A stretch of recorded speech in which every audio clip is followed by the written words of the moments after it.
जय श्री कृष्ण। दर्शकों, श्रीमद् भगवद गीता का आध्यात्मिक महत्व अपार है। ये ग्रंथ आत्मज्ञान, धर्म, कर्म और भक्ति के गूढ़ रहस्यों को समझाने वाला मार्गदर्शक है। गीता जीवन के प्रति सही दृष्टिकोण प्रदान करती है, जिसमें आत्मा की अमरता, कर्मयोग और निष्काम कर्म की महत्ता का वर्णन है। भगवान श्री कृष्ण द्वारा अर्जुन को दिया गया उपदेश हर व्यक्ति के लिए जीवन के संघर्षों में मार्गदर्शक है। गीता हमें अपने कर्तव्यों का निर्वहन बिना फल की इच्छा के करने की शिक्षा देती है और आत्मा के वास्तविक स्वरूप को पहचानने की प्रेरणा देती है। तो आइए आज हम लोग श्रीमद् भगवद गीता के अध्याय 7 के श्लोकों को समझेंगे, जो ज्ञान विज्ञान योग को प्रकाशित करते हैं। 7वें अध्याय के पहले श्लोक में भगवान कहते हैं कि मयास्त्मनाः पार्थ योग युञ्जन्दाश्रय असंशयम समग्र मां यथा ज्ञास्यसि तच्छृणु।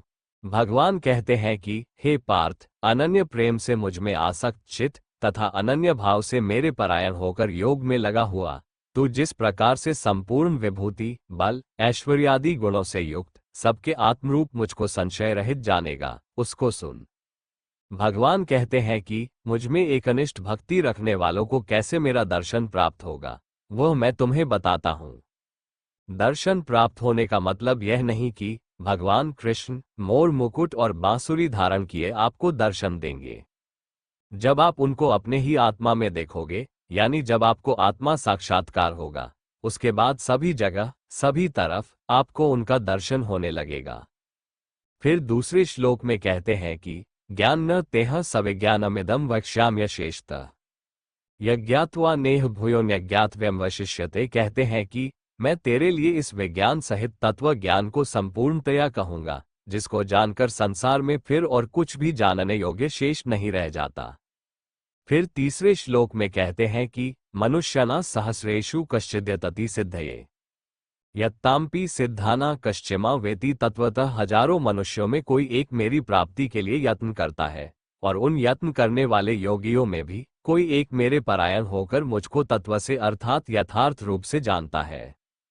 फिर चौथे और 5वें श्लोकों में कहते हैं कि भूमिरापोन्लो वायुखन मनोबुद्धिरेवच अहंकार इत्ययं में भिन्ना प्रकृतिरष्टधा अप्रेयमित्स्त्वन्या प्रकृतिन विद्धि में पराम। जीवभूता महाबाहो ययेदं धार्यते जगत। पृथ्वी, जल, अग्नि, वायु, आकाश, मन, बुद्धि और अहंकार भी इस प्रकार ये 8 प्रकार से विभाजित मेरी प्रकृति है। यह 8 प्रकार के भेदों वाली तो अपरा अर्थात मेरी जड़ प्रकृति है, और हे महाबाहो, इससे दूसरी प्रकृति जिससे ये संपूर्ण जगत धारण किया जाता है, मेरी जीवरूपा परा अर्थात चेतन प्रकृति है। भगवद गीता के अनुसार भगवान कृष्ण ने प्रकृति को 2 भागों में विभाजित किया है। अपरा यानी अविद्या या निम्न प्रकृति, और परा यानी विद्या या उच्च प्रकृति। अपरा प्रकृति वह है जो भौतिक संसार से जुड़ी होती है, जिसमें पंचमहाभूत पृथ्वी, जल, अग्नि, वायु, आकाश, मन, बुद्धि और अहंकार शामिल है। ये जड़ प्रकृति है जिसमें चेतना का अभाव होता है। दूसरी ओर परा प्रकृति वह चेतन तत्व है जो आत्मा या जीवात्मा है। ये सजीवता और चेतना का स्रोत है जिससे सभी जीवधारी संचालित होते हैं। इस तरह अपरा प्रकृति जड़ है, जबकि परा प्रकृति जीवंत और आत्मा से जुड़ी है, जो परमात्मा के स्वरूप का अंश है। फिर छठे श्लोक में कहते हैं कि एतद्योनीनि भूतानि सर्वाणि त्युपधार अहम कृत्स्नस्य जगतः प्रभवः प्रलयस्तथा। हे अर्जुन, तू ऐसा समझ कि संपूर्ण भूत इन दोनों प्रकृतियों से ही उत्पन्न होने वाले हैं, और मैं संपूर्ण जगत का प्रभव तथा प्रलय हूँ, अर्थात संपूर्ण जगत का मूल कारण हूँ। पहले भी कई बार बताया गया है कि श्री गीता में जहां भी भूत शब्द आए तो उसे सभी जीवों के लिए उपयोग किया गया है, ऐसा समझना चाहिए। फिर 7वें श्लोक में कहते हैं कि मत्तः परत्रम नान्यत् किंचिदस्ति धनंजय मयि सर्वमिदं प्रोत सूत्रे मनिगणा एव। हे धनंजय, मुझसे भिन्न दूसरा कोई भी परम कारण नहीं है। ये संपूर्ण जगत सूत्र में सूत्र के मणियों के सदृश मुझ में गुंथा हुआ है। भगवान श्री कृष्ण इस श्लोक में कहते हैं कि मैं इस सृष्टि का मूल स्रोत हूँ और मेरे सिवाय कुछ भी स्वतंत्र रूप से अस्तित्व में नहीं है। सभी जीव, वस्तुएं और संपूर्ण सृष्टि मुझसे ही उत्पन्न हुए हैं और मुझ में ही स्थित है। जैसे एक माला में मोतियों को जोड़ने वाला धागा दिखाई नहीं देता, परंतु वह सभी मोतियों को एकत्र रखता है, वैसे ही मैं इस जगत का अदृश्य आधार हूं। फिर 8वें और 9वें श्लोकों में अपने व्यापक स्वरूप को बताते हुए कहते हैं कि रसोयम सु कौन्तेय प्रभास्मि शशि सूर्य प्रणवः सर्ववेदेषु शब्दः खे पौरुषं ऋषु पुण्यो गंधः पृथिव्या च तेजश्चास्मि विभावसो जीवन सर्वभूतेषु तपश्चास्मि तपस्विषु। हे अर्जुन, मैं जल में रस हूँ, चंद्रमा और सूर्य में प्रकाश हूँ, संपूर्ण वेदों में ओंकार हूँ, आकाश में शब्द और पुरुषों में पुरुषत्व हूँ। मैं पृथ्वी में पवित्र गंध और अग्नि में तेज हूँ तथा संपूर्ण भूतों में उनका जीवन हूँ और तपस्वियों में तप हूँ। शब्द, स्पर्श, रूप, रस, गंध से इस प्रसंग में इनके कारण रूप तन्मात्राओं का ग्रहण है, इस बात को स्पष्ट करने के लिए उनके साथ पवित्र शब्द जोड़ा गया है। फिर 10वें और 11वें श्लोकों में कहते हैं कि बीजम मां सर्वभूतानैन विद्धि पार्थ सनातन बुद्धिर्बुद्धिमतामस्मि तेजस्तेजस्विनामहम् बल बलवता चाह कामराग विवर्जितम धर्माविरुद्धो भूतेषु कामोस्मि भरतर्षभ। हे अर्जुन, तू संपूर्ण भूतों का सनातन बीज मुझको ही जान, मैं बुद्धिमानों की बुद्धि और तेजस्वियों का तेज हूँ। हे भरत श्रेष्ठ, मैं बलवानों का आसक्ति और कामनाओं से रहित बल अर्थात सामर्थ्य हूँ और सब भूतों में धर्म के अनुकूल अर्थात शास्त्र के अनुकूल काम हूँ।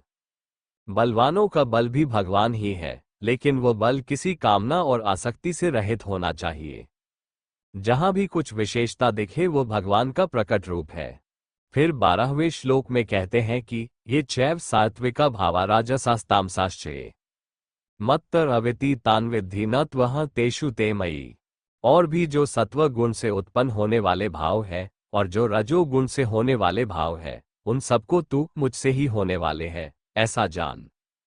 परंतु वास्तव में उनमें मैं और वे मुझ में नहीं है। इस श्लोक में भगवान श्री कृष्ण कहते हैं कि सत्व, रजस और तमस, इन तीनों गुणों से उत्पन्न होने वाले भाव और वृत्तियां मेरे से ही उत्पन्न होते हैं, अर्थात संसार की सभी प्रवृत्तियां और उनके कारण मैं ही हूं, परंतु मैं उनसे स्वतंत्र हूं और वे मुझ में स्थित नहीं है। सत्व गुण से शांति, रजस से कार्यशीलता और तमस से आलस्य उत्पन्न होता है। ये सभी प्रकृति के अंग है, लेकिन भगवान इनसे परे है। जैसे सूर्य नारायण अपने प्रकाश से सभी कार्य करवाते हैं, परंतु वह स्वयं उनसे जुड़े नहीं होते, वैसे ही भगवान इन गुणों के कारक तो है, लेकिन उनसे परे है। फिर 13वें और 14वें श्लोकों में कहते हैं कि त्रिभिर्गुणमैर्भावैर्भ्यः सर्वमिदं जगत् मोहिता नाभिजानाति मामे भयः परमव्ययम् दैर्वी ह्येष गुणमयी मम माया दुरत्यया मामेव ये प्रपद्यन्ते मायामेता तरन्ति ते। गुणों के कार्य रूप सात्विक, राजस और तामस, इन तीनों प्रकार के भावों से यह सारा संसार प्राणी समुदाय मोहित हो रहा है। इसीलिए इन तीनों गुणों से परे मुझ अविनाशी को नहीं जानता, क्योंकि यह अलौकिक अर्थात अति अद्भुत त्रिगुणमयी मेरी माया बड़ी दुस्तर है।